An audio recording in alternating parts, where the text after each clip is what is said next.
Assalamualaikum warahmatullahi wabarakatuh. Halo semuanya, selamat datang kembali dalam kegiatan perkuliahan online pembelajaran daring kolaboratif antara Universitas Nahdlatul Ulama Purwokerto dan juga Universitas Musamus Merauke pada mata kuliah Governansi Digital.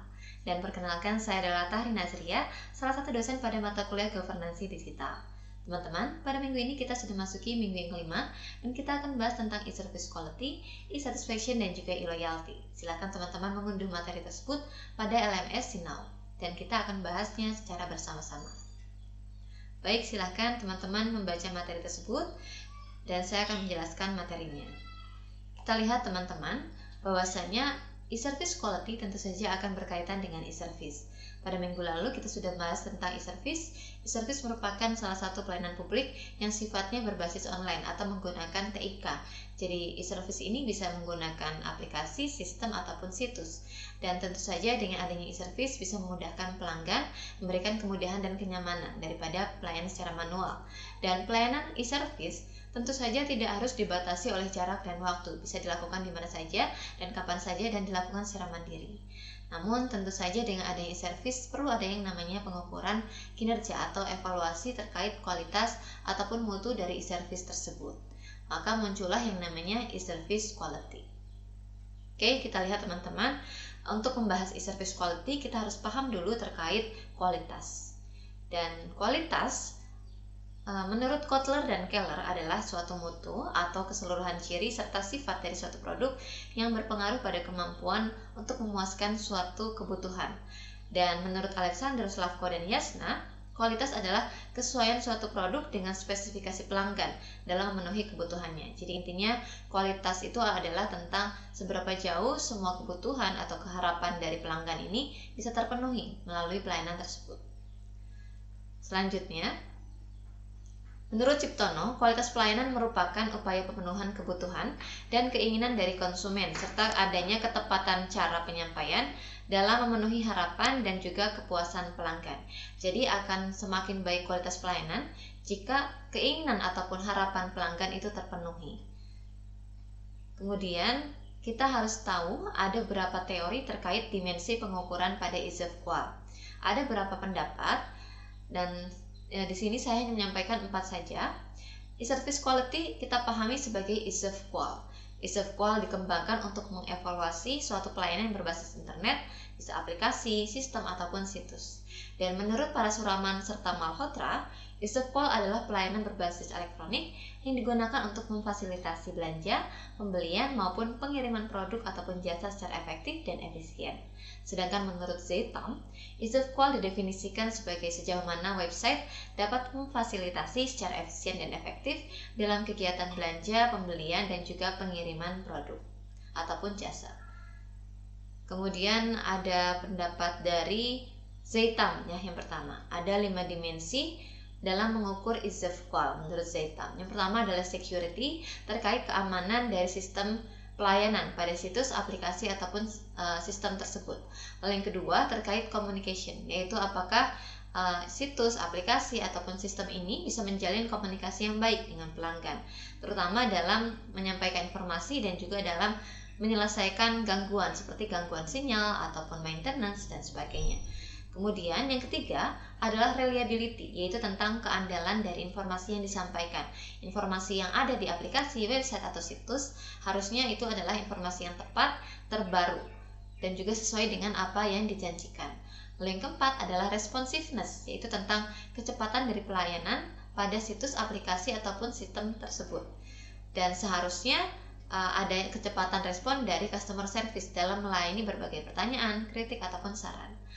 Selanjutnya adalah delivery, terkait dengan cara atau sikap pegawai dalam menyampaikan pelayanan di e-service. Artinya, misalkan ada pelanggan yang bertanya pada kolom chat, seharusnya ada sikap yang ramah, yang mau mengayomi dan juga mau menyelesaikan masalah pelanggan. Jangan sampai customer service pada e-service ternyata kasar, kemudian cuek dan sebagainya. Itu tidak boleh.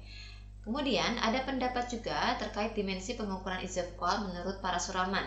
Ada 7 dimensi. Yang pertama terkait efisiensi, yaitu tentang betapa mudahnya suatu situs, aplikasi, ataupun sistem digunakan oleh para pelanggannya. Artinya seharusnya semua informasi bisa didapatkan dengan mudah, kemudian juga pelanggan tidak merasa bingung dalam menggunakan aplikasi, sistem, ataupun website tersebut. Hal yang kedua ada availability atau ketersediaan, yaitu tentang adanya kemampuan menyediakan berbagai kebutuhan pada aplikasi, sistem, ataupun situs tersebut. Jadi apabila semakin banyak menu yang tersedia di aplikasi, sistem, ataupun situs tersebut, maka bisa dipastikan kualitasnya akan semakin baik karena jenis pelayanannya akan semakin banyak dalam memenuhi berbagai kebutuhan. Kemudian yang ketiga adalah fulfillment atau pemenuhan, yaitu tentang keberhasilan website, aplikasi, atau sistem dalam menyampaikan produk ataupun jasanya. Lalu yang keempat adalah privacy, tentang bagaimana suatu website bisa menyimpan data personal para pelanggan dengan baik dan aman. Jadi kita bisa menjaga kepercayaan mereka. Kemudian yang kelima adalah responsiveness atau tanggapan, berkaitan dengan ketepatan waktu bagi para pelanggan ya untuk bisa mendapatkan tanggapan atau jawaban dari petugas. Lalu yang keenam adalah kompensasi, yaitu berkaitan dengan apabila terdapat suatu masalah atau kesalahan atau kerugian, apakah situs, aplikasi, atau website ini bisa memberikan ganti rugi atau kompensasi. Misalkan membeli barang secara online, nah kemudian barang tersebut ternyata salah ataupun rusak, maka seharusnya ada ganti rugi, baik ganti rugi dengan barang yang sama atau ganti rugi dengan uang, seperti itu. Hal yang ketujuh adalah kontak, tentang bagaimana suatu web bisa menyediakan fitur seperti untuk interaksi secara aktif pada e-service, misalkan dengan adanya nomor hotline atau customer service, ataupun dengan adanya kolom chat. Hal yang ketiga adalah dimensi pengukuran ease of QoL menurut Loyacono. Ada beberapa hal. Yang pertama, customer service, yaitu tentang bagaimanakah respon dari suatu situs setelah pengguna mengirimkan pertanyaan atau komentar ataupun mungkin keluhan dan saran. Lalu yang kedua adalah ease of understanding, yaitu kemudahan untuk membaca dan mengerti informasi yang disajikan pada website. Lalu yang ketiga adalah information quality, tentang informasi yang ditampilkan pada situs, apakah informasi ini relevan, up to date, akurat, dan sebagainya. Kemudian ada response time, yaitu berkaitan dengan berapa lama waktu yang dibutuhkan oleh petugas dari layanan e-service dalam menjawab atau merespon pelanggan. Semakin cepat maka akan semakin bagus kualitasnya. Kemudian selain itu yang terakhir ada dimensi pengukuran ease of QoL menurut Ladari. Ada 6 indikator. Yang pertama adalah kehandalan, yaitu berkaitan dengan fungsi teknis dari situs tersebut. Artinya sejauh mana situs online ini bisa tersedia dan juga bisa menyampaikan fungsinya dengan baik. Jangan sampai ada website, aplikasi, atau situs yang sebenarnya ada tapi ketika diklik ternyata rusak, error, ataupun maintenance. Kemudian yang kedua adalah daya tanggap atau responsiveness, yaitu berkaitan dengan adanya kesiapan dari website, aplikasi, atau situs untuk bisa membantu konsumennya. Dan yang ketiga adalah privacy atau keamanan, yaitu berkaitan dengan apakah data-data yang disampaikan oleh pelanggan pada situs, aplikasi, ataupun website tersebut bisa dijamin keamanannya dan tidak akan bocor, dan juga tidak akan diberikan kepada pihak lain, serta tentang informasi transaksi atau anggaran atau keuangan bisa dijamin juga oleh situs ini. Kemudian yang keempat adalah manfaat atau kualitas informasi, yaitu tentang manfaat dan kualitas informasi yang sesuai dengan kebutuhan dan tujuan konsumen. Lalu yang kelima, ada kemudahan penggunaan terkait penggunaan dari aplikasi, sistem, ataupun website tersebut. Semakin mudah digunakan, maka kualitas akan semakin baik. Lalu yang keenam adalah desain situs atau website atau aplikasi atau sistem. Apabila website, sistem, atau aplikasi ini didesain dengan baik, dengan menarik, dengan estetik gitu ya, maka akan semakin meningkatkan kepuasan dan kualitasnya akan semakin bagus. Nah, selanjutnya kita akan bahas tentang e-satisfaction. E-satisfaction tentu saja akan berkaitan dengan kepuasan. Menurut Kotler, kepuasan adalah perasaan senang ketika seorang pelanggan gitu ya membandingkan kinerja dari suatu produk atau jasa dengan keinginannya. Jadi apabila suatu pelayanan publik itu bisa memenuhi ekspektasi pelanggan, maka pelanggan akan merasa puas. Tapi kalau suatu pelayanan publik ini tidak memenuhi ekspektasi, maka pelanggan akan merasa tidak puas. Jadi apabila kinerja suatu pelayanan publik ternyata melebihi ekspektasi, tentu saja pelanggan akan merasa sangat puas. Jadi usahakan agar suatu pelayanan publik ini memenuhi atau bahkan melebihi ekspektasi pelanggan, sehingga pelanggan bisa merasa puas, bahkan sangat puas. Kemudian menurut Ciptono, kepuasan pelanggan bisa terdiri dari 3 aspek utama. Pertama ada kepuasan general, yaitu kepuasan yang menunjukkan pelanggan merasa puas dari seluruh manfaat produk ataupun jasa tersebut. Lalu ada konfirmasi harapan, bahwasanya pelanggan merasa puas karena adanya kesesuaian antara harapan dan juga kinerja dari pelayanan publik.